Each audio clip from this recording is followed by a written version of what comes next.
Hello students कैसे हो आप। उम्मीद करती हूँ बहुत अच्छे होंगे और खुश होंगे। तो बेटा आज का वीडियो लेक्चर बहुत ही इंटरेस्टिंग होने वाला है और आपके लिए अच्छी खबर ये है कि सीबीएसई ने अपना जो सिलेबस है 2021 के लिए वो रिड्यूस कर दिया है 30% तक। तो बेटा मैंने अपने प्रीवियस वीडियो लेक्चर में भी आपके साथ ये डिस्कस किया हुआ है सिलेबस के बारे में।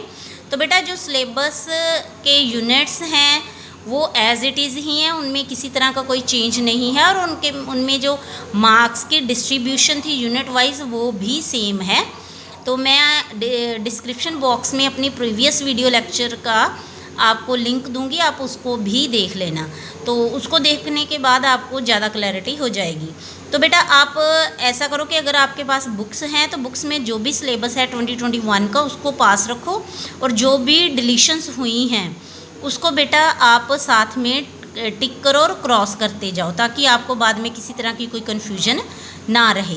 तो बेटा यूनिट 1 में किसी तरह का कोई चेंज नहीं आया है, पर यूनिट 2, यूनिट 3 और यूनिट 4 में काफ़ी सिग्निफिकेंट चेंजेस है जिससे आपको कि काफ़ी रिलीफ मिलेगा और काफ़ी सिलेबस जो है उससे रिड्यूस हुआ है।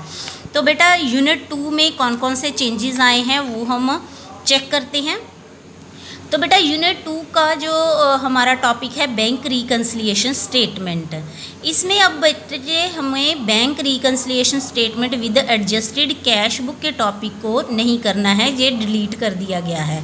तो बेटा ये वैसे भी बहुत ज़्यादा इम्पॉर्टेंट टॉपिक नहीं था और काफ़ी सारे स्कूल्स में तो ये टॉपिक वैसे भी डिलीट करवा दिया जाता था, पर अब क्योंकि सीबीएसई ने ही इसे डिलीट कर दिया है तो इस चैप्टर में अब आपके लिए सिर्फ बीआरएस स्टेटमेंट को क्यों बनाते हैं और कैसे बनाते हैं इसी टॉपिक को हम जो है वो करेंगे। तो ये काफ़ी अच्छी खबर है आपके लिए बेटा, क्योंकि इससे आपका काफ़ी बर्डन जो है वो रिड्यूस हो रहा है।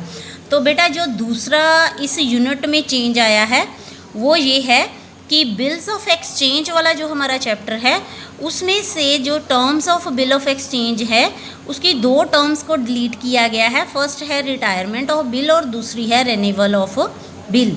इन दोनों टर्म्स को अब हम जो है वो अपने सिलेबस में नहीं करेंगे और सीबीएसई ने इनको डिलीट कर दिया है।